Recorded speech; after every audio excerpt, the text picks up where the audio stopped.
Today's program is brought to you by Heritage Foods USA, the nation's largest distributor of heritage breed pigs and turkeys. For more information, visit heritagefoodsusa.com. This is Mike Edison, host of Art, Senses, and Seizures. You're listening to the Heritage Radio Network, broadcasting live from Bushwick, Brooklyn. If you like this program, please visit heritageradionetwork.org for thousands more. We talk about food, we talk about music, with musical dudes, finger on the pulse, snacky tunes.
All right. Welcome to Snacky Tunes. I'm one half your host, Greg Bresnitz. Darren Bresnitz is on his way back to New York shortly before he leaves us for good for LA. That was just Briana Marela, who will be playing live later in studio. We're excited for that. But on this the rain finally came. It's been threatening all weekend. We have Sarah Simmons back in the seat. Sarah, welcome back to Snacky Tunes. Thank you so much. Good to see you. Sister from another mister. Does that work? Yeah, absolutely. Finally. Something like that. Well, welcome. Thank you. It's been a while since we've seen you on here. We've seen you around, but yeah, a little bit. Like a year. Yeah. How's the last year been? Anything exciting happen? Nothing much. Just opened a new restaurant. Oh, you did? Yeah. Oh, I didn't know that. Right? Yeah. God, I really got to get the word You out. really got to get the word out. I remember when I ran into you and said, I'm going to open up a fried chicken and champagne restaurant. And I said, just tell me when. Yeah. Just tell me when. And wait, you still haven't been. I know. Well, I've been sick I know. for a year. Does that work? Liar. I know. But I'll be coming in and you'll be doing our barbecue. Yes. On June 9th. Can't wait. Do you know what you're gonna cook? I'm going to do some sort of chicken wing. Okay. But I'm doing, I think the next 5 nights at Birds and Bubbles, we're going to have a surprise chicken wing as part of the tasting. So I'm going to try to play around with some sauces and spices and figure out exactly what I'm going to do. What goes into a good chicken wing? I think it's all about the seasoning on it, and then less really about how you cook it, whether you fry it or you bake it, and more about how you finish it. So if it's the sauce has to not be too wet to where it makes the perfect skin soggy. And sauce is, I think, the most important thing in any food. Yeah. It happens to be my favorite food. So Sauce is your favorite food? Sauce is my favorite food. Interesting. I don't know if I've ever heard anyone claim sauce as a favorite. I mean, not for maybe it's tomato sauce. Look yeah? at that. Oh, okay. One of my favorite foods. Okay. All right. Okay. Any particular sauce that you don't have to give me your favorite because I don't want you to choose, but like somewhere in the top 3. What's your favorite Sauce? Yeah. Well, we have this spicy sorghum mustard that we serve with our chicken tenders during brunch, and it is definitely in the top 5 of my favorite sauces. Like in the sense, like if I were to come back, we might catch you with like a spoon in your mouth of just like dipping into the sauce. Or maybe I order things or eat things that I don't even want just so I can eat the sauce. And do you just like add extra sauce? Always. Yeah, always. I love sauce. Okay. I mean, things have been going really well at the restaurant. They have been. It's been great to follow. Thank you. And summer's here. Summer is here. So how is the menu gonna mix up from winter to summer? Well, I am probably 70% done with changing the menu out for spring vegetables and all the amazing things in the market. The root vegetables are gone from the menu, besides the potatoes, which will always make an appearance. Which root vegetable are you saddest to say goodbye to? Brussels sprouts. I really was in love with the Brussels sprouts dish we had this winter. And, this isn't a root vegetable, but collard greens are really, they have my heart. That's And only for the winter? You can't do it year round? You could. You but look pained. No one can see this, but she looks pained right now. you could do them, I guess. But Yeah. the thing about collards is that they're better when it's cold. Collards taste better after the first frost because there's just something, I don't know, I should probably look this up. There's probably something chemical that happens when they're frozen and then they thaw and they just change flavor. Like every night, freezing and then thawing? Mm-hmm. Okay. Yeah. All right. I'm going to say parsnips. I'm going to be sad that those... Not a fan. Not Do a not fan? love a parsnip. Really? Yes. I don't know. I like a parsnip, like puree or roast chicken. So many people are parsnip Because they're fans. sweet and they're kind of like... I feel like they're easy to cook, but if you bring a parsnip to like a party before you cook it, you look really like you know what you're doing. Exactly. Because they're kind of... They're like any other squash, more squash-ish vegetable. Have you ever eaten a parsnip the next day, reheated? No, because I cook such a list of parsnips. They're always gone. See, that is amazing, and probably I would like them more if I never had to have one reheated. There's something about it that is so off-putting that I can't even think about eating them the first time. Really? Yeah. I guess I've never had... Or I've always had them in like a root vegetable medley, if you will. Right. And then Because people are trying to hide their flavor. The parsnip growers of America are pissed right now. Right. They're really angry. All right, so the root vegetables are gone. And the spring vegetables are coming in. What else is coming in? The fava beans, we have an amazing salad that is just features spring vegetables, and favas make a huge appearance there. And then we have a fava bean gratin that is mushrooms that have been thinly sliced and braised in soy, some charred leeks with a miso cream, and then mixed with the favas, and then baked with a biscuit gremolata. And Okay. it is, I think, my favorite dish on the menu right now. That sounds amazing. Thanks. I mean, and how long is this going to sit before, like, is there going to be like a summer or menu, or is this like spring into summer and we just... So we're going to go, like the fava gratin will come off eventually. The ramp tart because ramps. Everyone loves ramps. Everyone loves ramps. My friend went to a ramp festival up in Hudson. It No was way. like all ramp all weekend. 2 days of ramp. Two ramp days. It was ramped up. Yeah, it was really ramped up. Yeah. I was trying to make that joke. Yeah. Damn it. That's why we make such. That's why we're brother and sister. I know. Compliment each other. I know what you were thinking. Exactly. Yeah. The ram tart will move into the tomato pie. The fava bean will go away. We'll have a carrot salad back on the menu. And then I'm going to change the slaw a little bit and do something different with it that's a little more refreshing for summer. But mostly the dishes will rotate. We're about to take the chicken and rice off the menu, and then we're going to do a blackened chicken over a grilled romaine with an anchovy vinaigrette and some schmaltz toasted croutons. Are you ready for the riot when the thing comes up when it comes off the menu?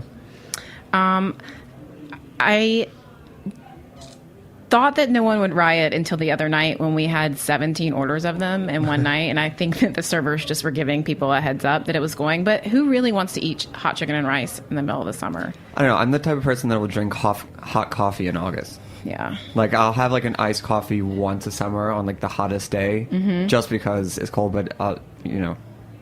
the temperature of a dish doesn't seem to bother me. Yeah. I don't know. We'll see. No one ordered soups when we opened, and I thought that people would still like want a light soup. Yeah. So we moved all to cold soups. If that were the case and people would order soup, I would have kept the gumbo on. Got because it. It's my favorite dish. And then since it's birds and bubbles, Yes. what bubbles are coming in for the summer? I'm not sure. It's not my jam. It's not- Ariel RC, our beverage director, and my better half is in charge of the beverage program. And so she is bringing new stuff in every 2 or 3 weeks. We change the wine list frequently, specifically the by the glass list. And I mean, and the biggest thing that happens is your backyard's open. Yes. I mean, I was there for the Tabasco party, which was Right. kind of what I still have the spoon because I have the spoon too. Yeah, if you taste the mash, you get a spoon.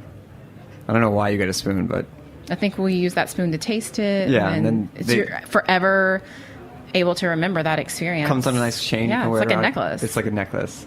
But it's great. So now the backyard is open. It is, and it changes the entire dynamic of the restaurant. We have 44 seats inside and 36 seats outside, so it almost doubles the size of the restaurant, which is awesome. What is your like mental game plan for nearly doubling the size? Like, how do you prepare for that?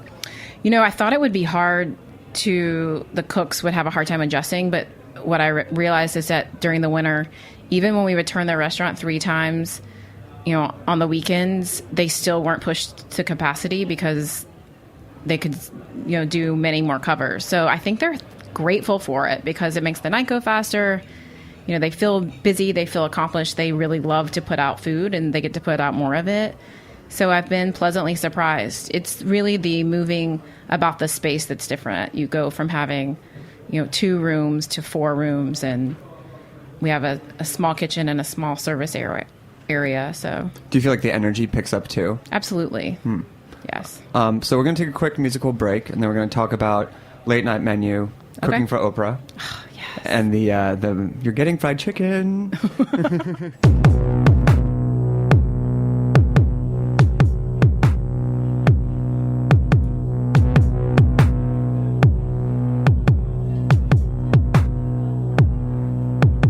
Came here often just to break the glass.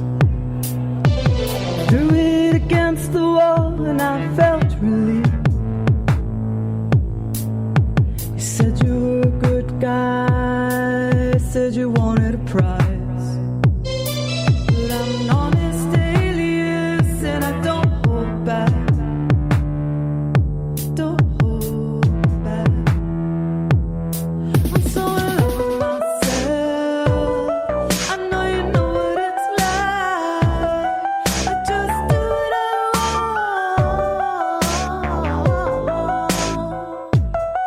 I'm so in love with myself. I know you know what it's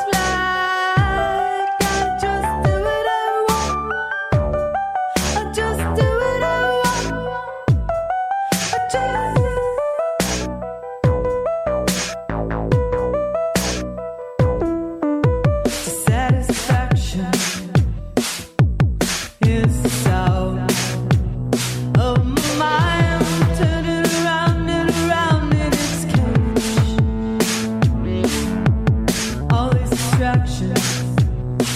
You don't know what I mean.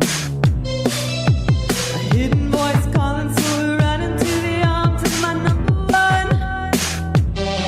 I'm so in love.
All right.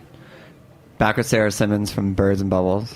I Yes. just like seeing you across the table from me. I know. Maybe when Darren's gone, you can just Let's do this show together. let's do this. You don't need to be there on Sundays.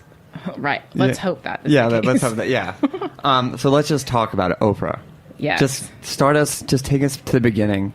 How does this happen?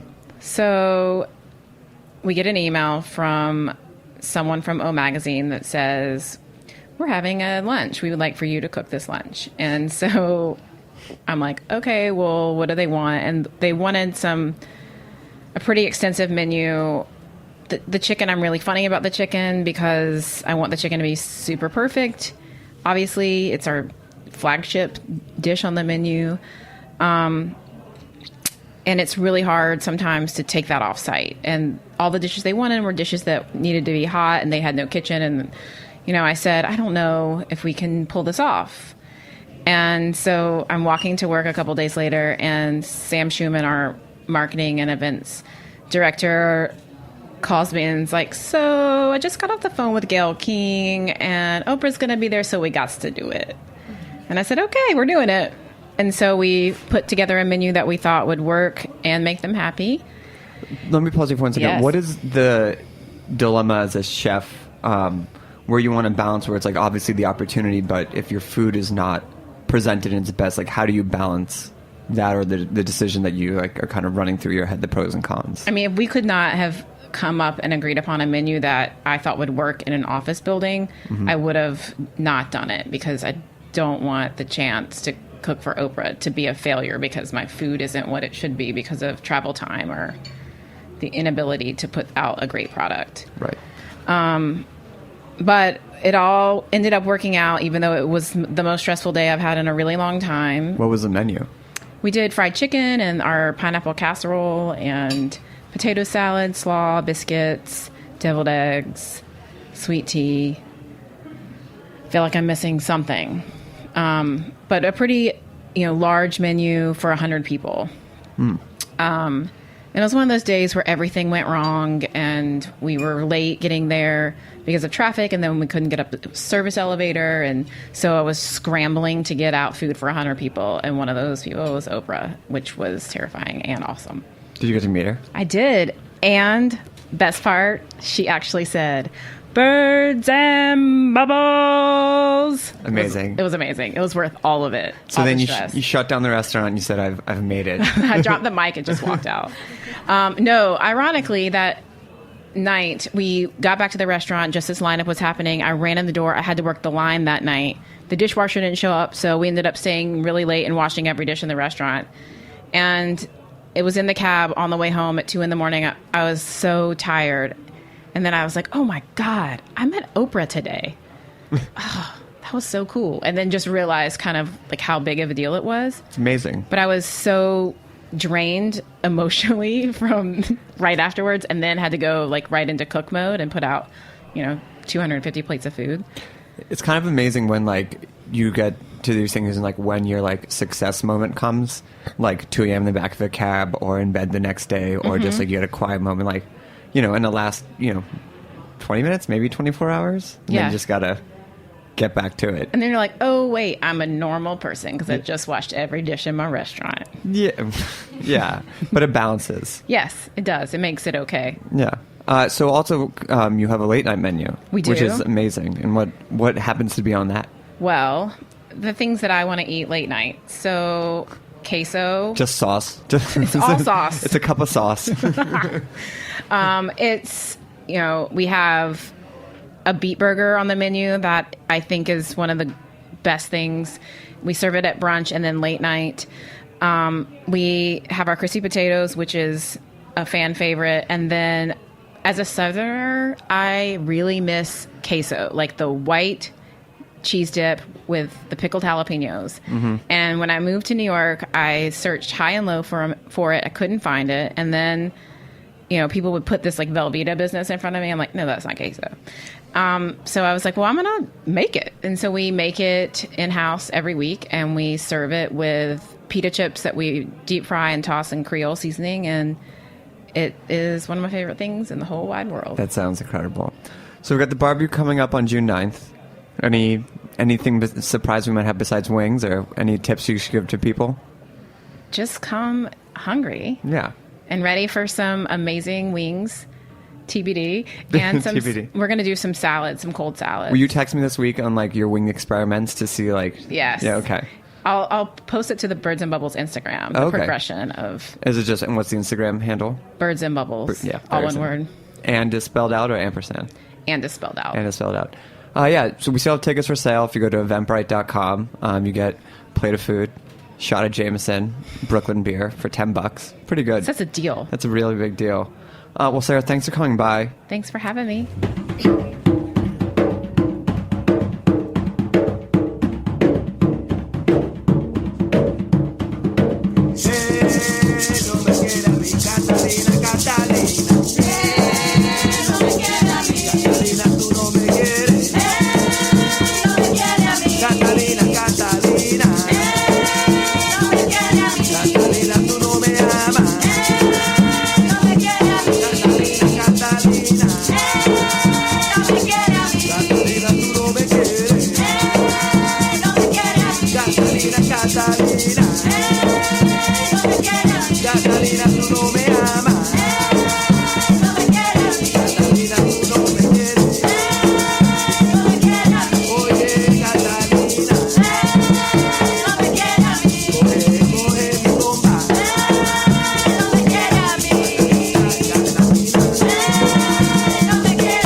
So good. So good. Briana, welcome to Snacky Tunes. Hi. A fellow Northwesterner. Oh, yeah. Yeah. I mean, I'm like official. I went to school there.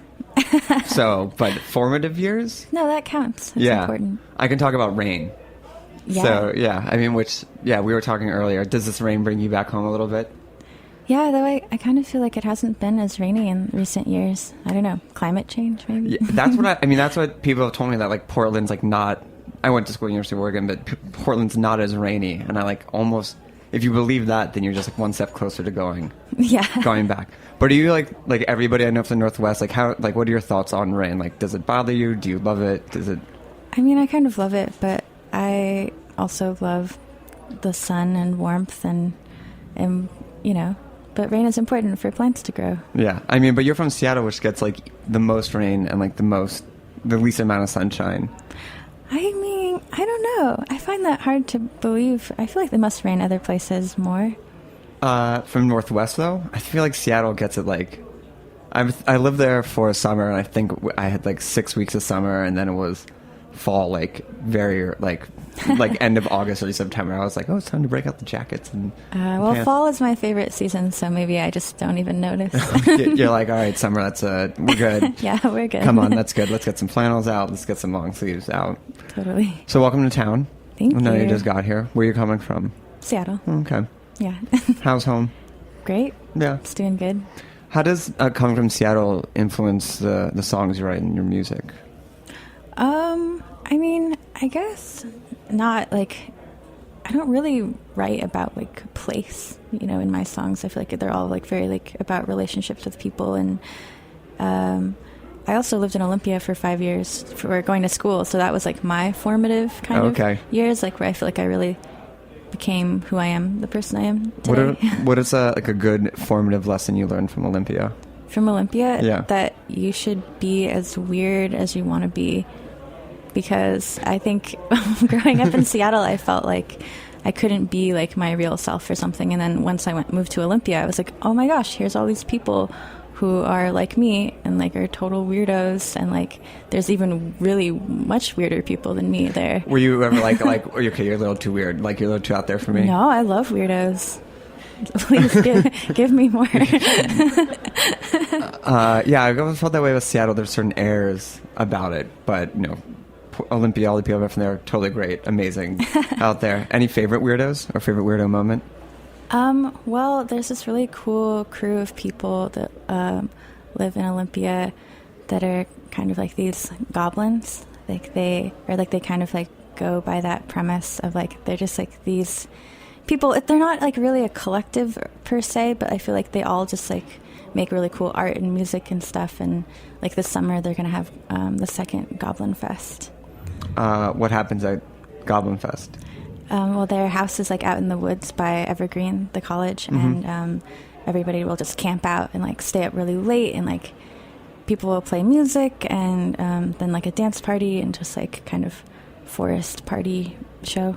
It's awesome. Did you start, or when did you start writing music, or kind of the music that you're performing now? I guess I started writing these songs in like this kind of style of music in 2010. Were you still in Olympia? Yes. Oh, okay. What's the music scene like in Olympia when you're starting to write? It's more varied than you might think it is. There's like definitely like the cool punks that live in Olympia that make like really amazing punk music, but I'm sadly not a cool punk. I think I hung out more with like the crew of people that just making music kind of like from their heart, and like someone like there's like K Records in Olympia. There's like I love all those people, and like amazing. Really cool crew of just like indie rock, like indie pop, folk stuff. I'd never heard of K Records until I moved to the Northwest, and then was introduced to it at the radio station that I was at, where I met Hannah, who's here today as well. Just looking at you, Hannah. Hi, Hannah. And also met got more into Sub Pop and K Records and like the Northwest sound. So totally. Big love to K Records. Yeah, they've definitely cultivated like a big part of like the Northwest sound to me, and just like it was really influential for me when I was younger. Any bands particularly from K Records? I mean, I loved Mira, as who doesn't? I mean, I still remember when I had my college radio show at 8 a.m. and advisory committee had just like come out, and I like just played the first track off of it and just staring at the speakers when Cold Water came out and being like, what, like not knowing the Northwest sound and being like, what is this magic of a song and then record that got like burned into my memory. Definitely. Yeah. I also really love Carl Blau, who has released a bunch of stuff on K. Have you heard of him before? Mm-mm. He's really great. Okay, we're gonna pause the show so I can listen to it. Okay, right. Do you want to play a song for us? Sure. Okay. Yeah. What's the name of the song you're gonna play? I'm going to play first Surrender, which Okay. is what started off the top of the show. Wonderful. So. Okay. Live on Stacking Tunes. Ooh,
Wow. Stunning. Really beautiful. Thank you. You had mentioned earlier that your kind of inspiration comes from the people around you. Can you elaborate on that a little bit? I guess, I mean, a lot of my songs are kind of just like figuring out how to like navigate, oops, the mic stand just fell on the keyboard. Ominous. I was like, ooh, what's that sound? I guess just like they're about like figuring out relationships with people, whether or not it's like friends or like loved ones. And I don't know, I feel like that's something I'm always kind of trying to figure out and like learn how to like be a better friend and like be a better lover, or be, you know, a better person. Any tips for being a better friend? I think one of the best things I try and do is just really listen to people. I think that's like the best thing you can do, really. And how do like those lessons about being a better friend and being a lover, like how does that pull into the lyrics, and how does that shape the songs? I guess for this song in particular, it's kind of about like the feelings of being confused in a relationship and how you can just be confused. And I don't know, when you're confused in a relationship, you're not like really all there, you know, you're not really giving your whole self to them, even though you might want to, just because you're just like not sure whether you should be in it or something. Mm-hmm. So. And do playing these songs like bring you back to those emotions, or do you found that things that you wrote have taken on kind of maybe different shapes or meaning for yourself as like you evolve and the songs are kind of set in place? Ooh, that's a really good question. I mean, I guess for me they're kind of like healing or like therapy. Like once I write something out, I feel like lifted from that like strife or like from that like emotional like hurt or whatever. I just feel like, oh, I feel so much better that I like got this out of me. Like the songs don't pull off like a scab or like an old wound. Not really. I think they become their own thing, and then just kind of like a picture book of my life. Like, oh, I remember that. I remember that pain. Conquered that in 3.5 minutes. Have you played the songs like for the people that inspired them? Yeah, and that's a really important thing for me too, is just to be able to play the songs I've written about people for them, and they always really like them. So is the setting like one-on-one, like we are now, like across from each other, like this song is about you? And it has been sometimes. Sometimes I've just like played a song right only for that person, and sometimes it's like intense, but it just like feels really good. And like the people that I've written songs about always, I don't know, feel really attached to the song that's about them. I mean, I can imagine. I mean, I still think it's like not everybody gets songs written about them. And do they feel like I didn't know you felt that way, or does it like ever spark a conversation afterwards? Or do they just sit there and sob? Sometimes there's crying involved, but that's how you made me feel. Do you like it? Yeah. Well, I don't know. I forgot what your question was. I said, does it ever spark conversation afterwards, or? Oh, yeah. I mean, yeah, sometimes, but most of the time it's just like, thank you, or like there's a song on my new album that's named after one of my best friends, Danny, and the song was like trying to like help her like through a hard time, and she just like will still listen to it when she's like feeling sad or like bad, and it just like makes her feel better, I hope. I mean, that's an amazing gift to give to somebody, just like your own personal anthem. Yeah. It's released on a record label. Yeah. It's like most people are like, I think that song's about me. It's like, no, that song is actually about me. I'm in the title. Yeah, I've never written a song about someone that like had their name in the title, and I kind of felt like scared of like how she would react to it, and she was like, no, do it, go for it, like I'm not embarrassed, like I love it. Oh, is it like personally about like, does it kind of lay bare the strife that she's going through? Yeah, it's like it's pretty laid bare. Yeah, or like in my way of being, I feel like it's not vague to me, but like maybe to other people who don't know. Right, or people come up to her, it's like, Danny, I'm so sorry. I got that. Love the record. I'm so sorry, Danny. No, I mean it's like it was all in the past and stuff. So. Yeah. Do you want to play another song? Yeah, sure. What are you going to play? The song's called "I Don't Belong to You." Okay, great. I don't belong to you. I don't belong to you. I don't belong to you. I don't belong to you.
not a competition.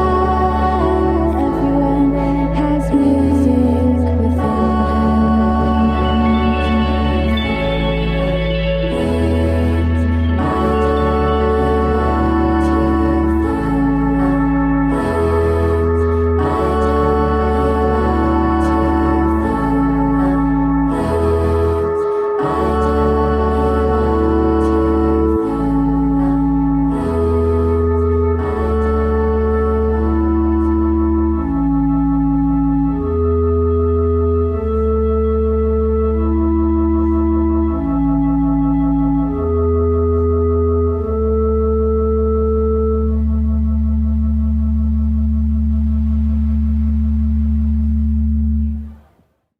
So nice. Hi. Hi. No Okay. problem. It's internet radio. We can have pauses all the time. You can hear the background Roberta's in there. I wonder if people could hear the rain at any point. I don't know if you can hear the rain. I know you can kind of hear like the low din of like people eating. I think the rain is just kind of for us. Oh, first. Yeah, we can private share it. rain Yeah, show. private rain show. So your new record, All Around Us, coming out on Jaguar, which is one of my favorite record labels from like college days too. I didn't know it until I got to KWA. Took you to Iceland. How did that happen? Well, I had gotten an email from this person named Alex who lives there, and that I got an email from him in late 2012, actually. So it's kind of a long time ago, and we talked for like a year, and he was like, "You should come to Iceland and record with me." So, Just like that? yeah. Did he just email? Did he hear your earlier work, or how did he hear about you? Yeah, he had heard my music through one of his best friends that lives in Providence, and my sister and I were on a tour together in 2012, and his best friend just happened to be at the show because he had art up in the gallery that we played at. So. Did you play with your sister? Does your sister do her own solo music? She does make music on her own. She doesn't hasn't been doing it like as long as I have, but it was like her first time being on tour, and she was just like backing me up on my songs, and it was really awesome to have her. Was it just the two of you? Yeah. That's in a car? Yeah. It was really fun. It was like a lot of sister bonding. There were some fights, but how could there not be with your sister? But, Darren and I took a road trip across Canada before, and it was great, except for the fights are like insanely epic. They were epic, but then there was also so much love that was, But the fights with family are usually like just like blood curdling, and then it's like a few minutes later you're just like, you want to get a sandwich or something? Yeah, it's like, well, do you want to go get some ice cream? Yeah. And you're just like, okay, fine. Or it's like, yeah, okay, fine. But if anyone had seen it before, you're like, I think they might murder. I think one of them is not going to make it out of this. Yeah. I think you can hear the thunder now. That's Yeah, pretty. it was very loud. That is thunder and lightning. So the record comes out this summer. Do you have plans for tour? What's your plan for summer? Yeah, I'm really excited. Actually, I'm going to be going on tour with Jenny Huval, like opening Amazing. for her. Yeah, I know, it's Fantastic. such a dream. That's awesome. In late August through September. So Is it out, and where is it going to take you? it's like a full U.S. tour, just dabbling around the exterior of the states mostly. No interior. Not really. A lot of people were bummed. I was in Colorado not that long ago, and people were like, "You're not playing in Denver?" Like, why? Yeah, I don't know. Are you going to make it like all like the perimeter of the? Is there anywhere in particular you haven't been before you're excited to go to? I've never been to Atlanta, and Atlanta. I don't know. I've heard cool things about Atlanta. So Atlanta is great. When you travel along the road, do you make time to like at least do like one thing in the city? Do you? Oh, well, I mean, I don't know if I'll be able to on this tour as much, but when my sister and I went, it was like a very leisurely tour. Like we made sure we like could do lots of different things and like really see a place and like get to know like a city for like a day or two before leaving. What city did you feel like most connected to? I don't know. It's hard. I really loved Providence. I also really liked Baltimore. I thought it was a cool place. Yeah, I can agree with you with Providence. Baltimore, I was dragged there a bunch when I was a kid with my parents, so it has like mixed like Really? forced trips. I guess maybe if I would explore it as a adult, but Providence is great. Mm-hmm. Yeah, I guess I just really met really amazing people there that I liked. So Awesome. Well, I want to make sure we have time for one more song, but where can people find you? Where can they pre-order the record? How can they yell at you for not coming to Denver? well, there's the Jaguar site. Always. Of course. Of course. I have a website that's my name.com. BrianaMarela.com. not my name.com. It's my name.com. Isn't there like a thing if like you say a website that like on like public broadcasts that you have to make it or something? No way. I thought that was maybe like a rule. That has got to be the hardest rule to like. And what's the penalty if you don't make it? I don't know if there's a penalty.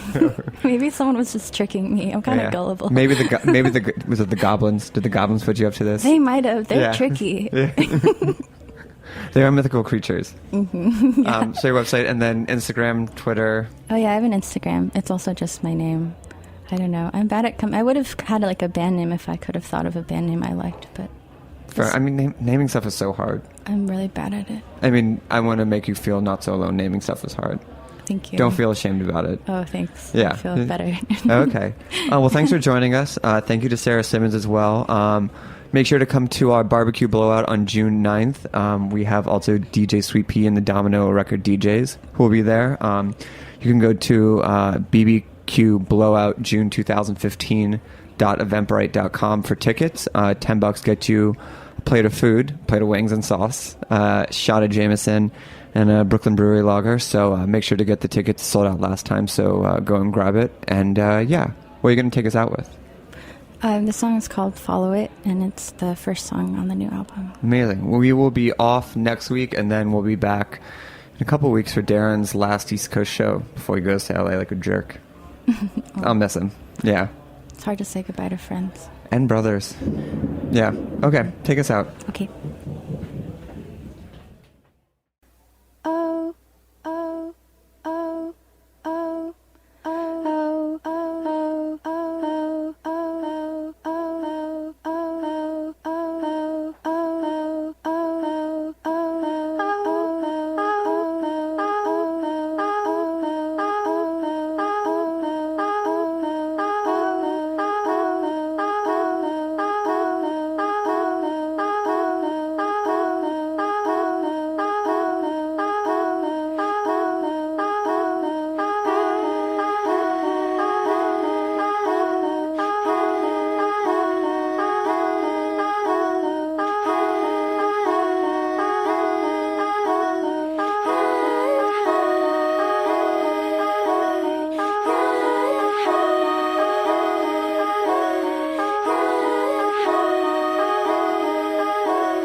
listening to this program on heritageradionetwork.org. You can find all of our archive programs on our website or as podcasts in the iTunes store by searching Heritage Radio Network. You can like us on Facebook and follow us on Twitter at heritage_radio. You can email us questions anytime at info@heritageradionetwork.org. Heritage Radio Network is a 501c3 non-profit. To donate and become a member, visit our website today. Thanks for listening.